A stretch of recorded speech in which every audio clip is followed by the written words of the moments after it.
അപ്പം ചേട്ടൻ normally commercial ഫിലിംസും ചെയ്യാറുണ്ട്, റിയലിസ്റ്റിക് ഫിലിംസും ചെയ്യാറുണ്ട്. എനിക്ക് തോന്നുന്നു ആദ്യം കുറേ നാളായിട്ട് നമ്മൾ കുറേ റിയലിസ്റ്റിക് ആയിട്ടുള്ള ഫിലിംസ് അല്ലെങ്കിൽ വേറൊരു ടോണിലുള്ള ഫിലിംസ് ആണ് കണ്ടിരുന്നത്. ഇപ്പം റീസെന്റ് ഇപ്പം അത് എന്തുകൊണ്ടാണെന്ന് വെച്ച് കഴിഞ്ഞാൽ സിമ്പിളാണ് അതിനുള്ള ഉത്തരം. റിയലിസ്റ്റിക് പടങ്ങൾ അല്ലെങ്കിൽ ഈ 2 മുറികളിൽ അല്ലെങ്കിൽ ആ ഒരു കവലയിൽ തീർക്കാൻ പറ്റുന്ന സിനിമകളുടെ ബഡ്ജറ്റ് കുറവായിരിക്കും. അന്ന് അങ്ങനെ ഇൻവെസ്റ്റ് ചെയ്യാനുള്ള പ്രൊഡ്യൂസേഴ്സാണ് എന്നെ ട്രസ്റ്റ് ചെയ്തിട്ടുണ്ടായിരുന്നുള്ളൂ. ഒരു കാലം കഴിഞ്ഞ് എനിക്ക് ദൈവസായം കൊണ്ട് RDX വന്നതിന് ശേഷം ഒരു മാസ് അപ്പീൽ എനിക്ക് കിട്ടിയതാണ്. അതിനുശേഷം ആണ് ഇതിനേലും വലിയൊരു ബഡ്ജറ്റിൽ ബൾട്ടി ആ ഒരു ട്രസ്റ്റിൻ്റെ മേളിൽ കഥയുടെ മേളിലും അല്ലെങ്കിൽ എല്ലാത്തിൻ്റെ മേളിലും അങ്ങനെ പ്രൊഡ്യൂസർ വന്നതും ബൾട്ടി സംഭവിച്ചതും. ഞാൻ പറയുന്നത് ആ സിനിമകളും അന്നത്തെ ഒരു കാലഘട്ടത്തിൽ ഇമ്പോർട്ടൻ്റ് ആയിരുന്നു. അത് എൻ്റെ ഒരു കരിയർ ഡെവലപ്പ് ആവാനും എനിക്ക് പല അനുഭവങ്ങളിലൂടെ പോകാനും ഒക്കെ ഓരോ കഥാപാത്രങ്ങളും എന്നെ സഹായിച്ചിട്ടുണ്ട്.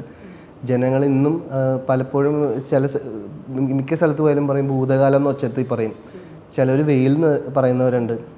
അപ്പോൾ അതെല്ലാം ചെറിയ കുഞ്ഞു ബഡ്ജറ്റിൽ നമുക്ക് ചെയ്ത് തീർക്കേണ്ടി വന്ന സിനിമകളാണ്. ഇതെല്ലാം ഇപ്പോഴും പറയുന്നുണ്ട്. ക്യാരക്ടേഴ്സിനോട് പറയുന്നുണ്ട്, കിസ്മത്ത് പറയുന്നുണ്ട്, ഇഷ്ക് പറയുന്നുണ്ട്. ഓരോ സിനിമകളും ഒരു ആക്ടറിൻ്റെ ജേണിയിൽ എന്തൊക്കെയൊക്കെ തരുന്നുണ്ട് എന്നുള്ള പോലെയാണ്.